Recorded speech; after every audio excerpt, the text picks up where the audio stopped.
Hi, my name is Sara Runyans, and I'm with eXp Realty.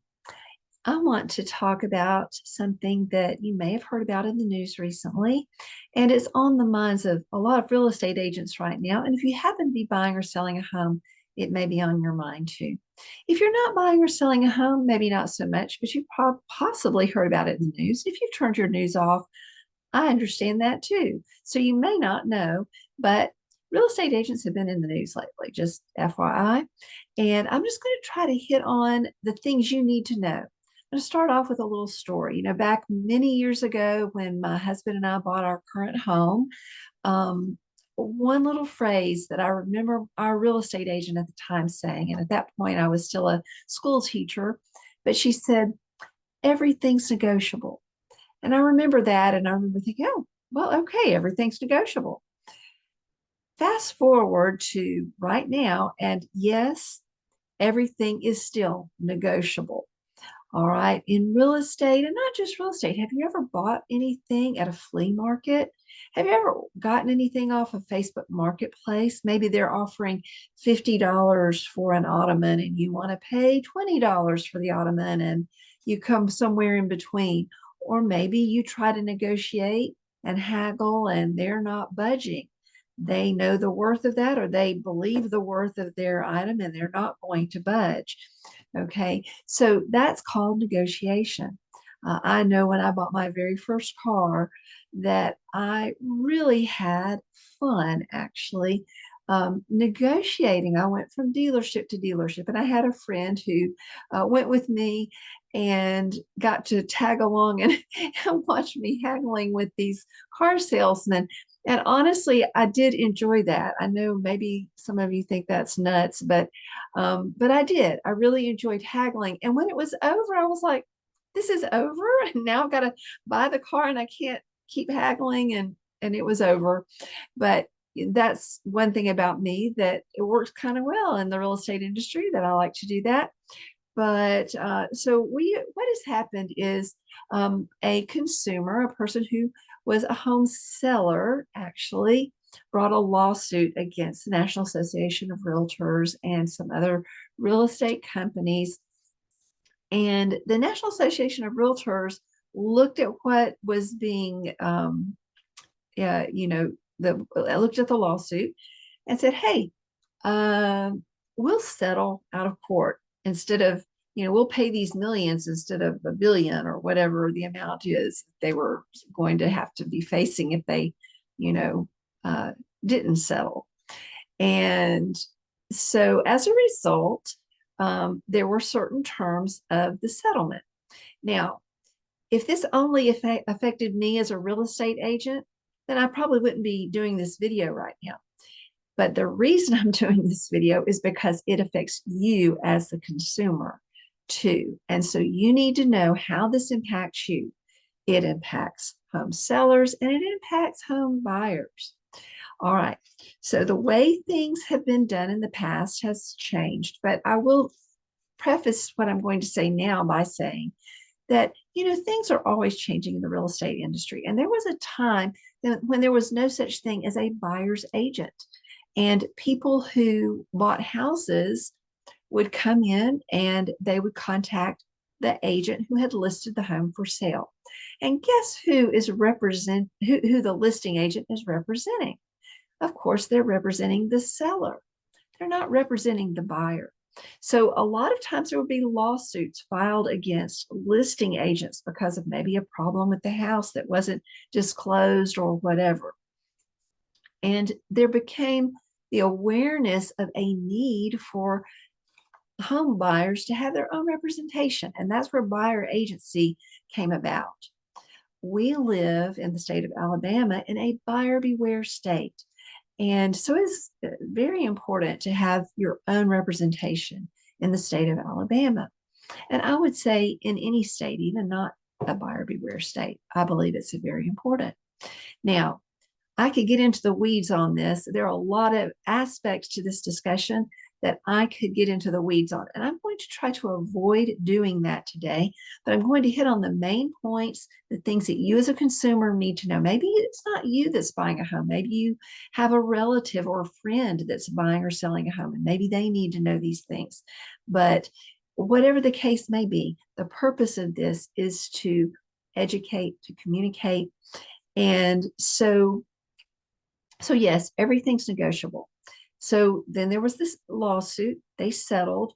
And so for months now, we as a group of people, the real estate agents of the world, have been preparing for the date that the settlement takes effect. And that date was August 17th, 2024. Well, that date has now come and gone, and now we are behind that date. And we are implementing these things that we've been preparing to implement. And I will just also mention that along the way, in preparation to implement these things, that this was a very fluid situation because there are some contradictions in the settlement. I have heard real estate attorneys say this. I've heard people who are high ranking in the real estate industry say this, that the terms of the actual settlement are confusing. Sometimes they are contradictory. You know, they'll say one thing in part of the settlement and then say something else in another part of the settlement that contradicts. So it has not been an easy thing to interpret and to decide on how to flesh all of this out into the real workaday world of real estate. So that's what we've been doing. And now that all of this has been worked through, I still believe it's going to be a fluid situation. I still believe some things will change because this settlement originated with a seller. It's very important to keep that in mind because it's the seller's perspective that drove all of this. And what was the seller upset about? He was upset that he was having to pay the buyer's agent commission. Now, some people don't understand how buyer's agents are paid. But the agent for a buyer for many years now has traditionally, in most cases, been paid for by the listing agent. And the offer for compensation for the buyer's agent has been made known in the listing information. And that's how we knew as buyer's agents what we were going to be paid for listings in the MLS. Now, did that mean that our buyers never agreed to compensation? Well, that didn't mean they didn't offer it. It just means that they usually didn't have to pay it because that's how the payment tended to work out in most cases. So now, one major change has been that offers for compensation of a buyer's agent may not be shown at all in the MLS. And so now when we look in the MLS, if the listing agent wants to offer to pay a buyer's agent, the only way that we're going to know that is, number one, we contact the agent and ask, and the agent will say either yes, they are, or no, they are not, or they are potentially willing to negotiate to pay for that. Because there are many, many different things that could be negotiated throughout the point of the sale. So this is also something that they may want to negotiate, and they may not want to say up front that they're going to pay it. Well, how does this change things for the buyer? All right, now the buyer, before a buyer can even look at a house now, they are going to be required to have a written buyer broker agreement before they can see the first house, not even a single house without that buyer broker agreement. Okay.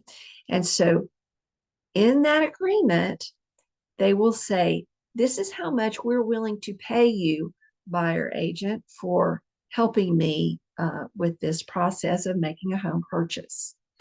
Now, here is an issue because there are going to be home buyers that may not feel they can afford and truly may not be able to afford to pay a buyer agent.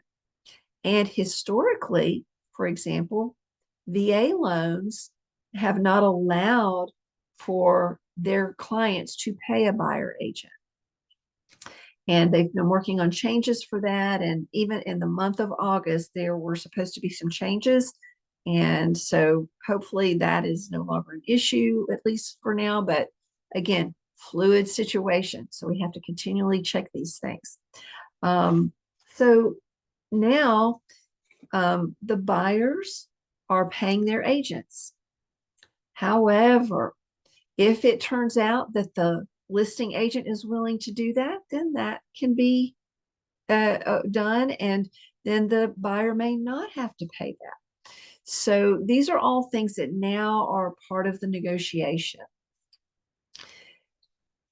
I think that the interesting thing is going to be some buyers may say, well, I'm just going to go directly to the listing agent. What you have to realize is that listing agent, first and foremost, is representing the seller. In the state of Alabama, dual agency is allowed. It's called limited consensual dual agency in the state of Alabama, and where the listing agent can also represent the buyer, but the listing agent has to disclose that the services that he or she can provide to the buyer, and both the buyer and the seller have to agree in writing to whatever arrangement they agree upon. And if the listing agent says, no, I don't want you to be the agent also for the buyer, then, and the buyer wants an agent, they may have to go find an agent somewhere. And they're going to need to find an agent, and that agent they will have to negotiate what they're going to pay that agent. So there are a lot of things there with regards to just because you don't have an agent when you go to that listing, that doesn't get you out of needing to have somebody there to write the agreement for you. And do you want an agent, or are you okay with having a transaction broker? What is a transaction broker?